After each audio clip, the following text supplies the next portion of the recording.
أعوذ بالله من الشيطان الرجيم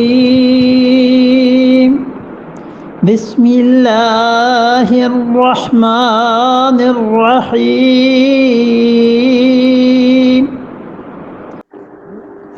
إن الذين كفروا لو أن لهم ما في الأرض جميعا ومثله معه ليفتدوا به من عذاب يوم القيامة ما تقبل منهم ولهم عذاب أليم ان الذین کفروا، جن لوگوں نے کفر کیا، جو کافر ہیں، لو ان لہم، اگر ان کے پاس ما فی الارض ہو، جتنا کچھ کے زمین میں ہے، جمیعاً سارے کا سارا، ومثلہ، اور اسی کے ساتھ، اس کے ساتھ یعنی جو کچھ زمین میں ہے اس کے ساتھ، ما ہو، اتنا ہی اور ہو، ایک زمین میں جو کچھ ہے اتنا، اور اس کے ساتھ ساتھ اور بھی اتنا اور بھی ہو، لیفتدوا، کہ فدیہ ادا کر دیں، چھڑائی ان کو مل جائے، بہی، اس کے ساتھ اتنا کچھ دے کے، من عذاب یوم القیامہ، قیامت کے دن کے عذاب سے جان ان کی چھٹ جائے، ما تقبل منہم، ان سے ہرگز قبول نہیں ہوگا، تقبل ہرگز، خود اس میں بھی معنی نفی کے، یعنی وہ یہ ساری چیزیں لے آئیں تو بھی ہم نہیں مانیں گے، وَلَهُمْ عَذَابٌ أَلِيمٌ، اور ان کے لیے ہے دکھ کی مار۔ اس آیت کریمہ میں اللہ تعالی نے کفر کی شناخت کا بیان کیا کہ یہ کفر اتنی شدید چیز ہے، اتنی تباہ کن چیز ہے کہ دیکھو ظلم، اور یہ ظلم کی انتہائی شکل ہے کفر اور شرک۔ دنیا میں جو مظالم، اللہ تعالیٰ اس کے رسول علیہ الصلوۃ والسلام کے ساتھ جنگ کرنا، ڈاکے ڈالنا، اس کی سزا تم سن چکے ہو، اب یہ اس سے بھی بڑے جرم کی سزا سنو، اور وہ یہ ہے کہ کوئی آدمی خدا کے ساتھ شرک کرے، کفر کرے،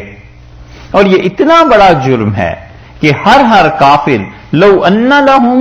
اگر ان میں سے ان کے لیے، کافروں کے لیے مراد یہ ہے کہ ہر کافر کے پاس اتنا کچھ ہو جتنی یہ دنیا تمہاری ہے، جمیعاً سارے کا سارا، جو کچھ اس میں سونا چاندی جو چیزیں پائی جاتی ہیں، وَمِثْلَهُ مَعَهُ، اور اس کے سے دگنا بھی لے آئے نا، اور سب خدا کی راہ میں خیرات کر دے،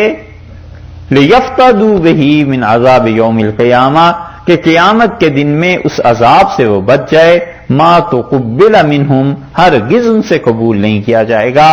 اللہ نے صرف ایک بات کا کہا تھا کہ لا الہ الا اللہ کا اقرار کرو، اور جس پیغمبر علیہ الصلوۃ والسلام کے زمانے میں ہو، ان کی شہادت دو، رسالت کی، نبوت کی، وہ نہیں مانے، اور کہتے ہیں کہ ہم خیرات کرتے ہیں، نیکیاں کرتے ہیں خدا کے لیے۔ اللہ نے کہا کچھ کر لو، یہ جو شرک اور کفر ہے نا، ہم اس کو معاف کرنے والے نہیں۔ اسی لیے بات اس چیز کی ہے جس کی بڑی نظر، کافروں کی نظر میں جس کی بڑی اہمیت اور ویٹیج ہے، اور ان کی نظر میں ویٹیج ہے دنیا کی۔ اللہ نے فرمایا یہ دنیا کیا چیز ہے، اس جیسی ایک اور دنیا بھی ہو جائے اور ہر کافر کے پاس ہو جائے، یعنی فرض کیجئے 1 کروڑ کافر ہیں تو 1 کروڑ دنیایں وہ سارے کافر لے آئیں، اور 1 کروڑ نہیں بلکہ 2 کروڑ لے آئیں، تو اللہ نے کہا ہم ہرگز ان سے قبول نہیں کریں گے، کیونکہ چیز تو وہاں وہ پیش کریں جس کی اس کی نگاہ میں قدر ہو، جہاں پر چیز جس کے حضور میں پیش کی جا رہی ہے، اور ان کے ہاں قدر ہے ایمان کی، ان کے ہاں پوچھ ہے نیکی کی جو ایمان کے ساتھ، اور ان کے ہاں تو اجر ملے گا حضور اقدس صلی اللہ علیہ وسلم کی اتباع سے،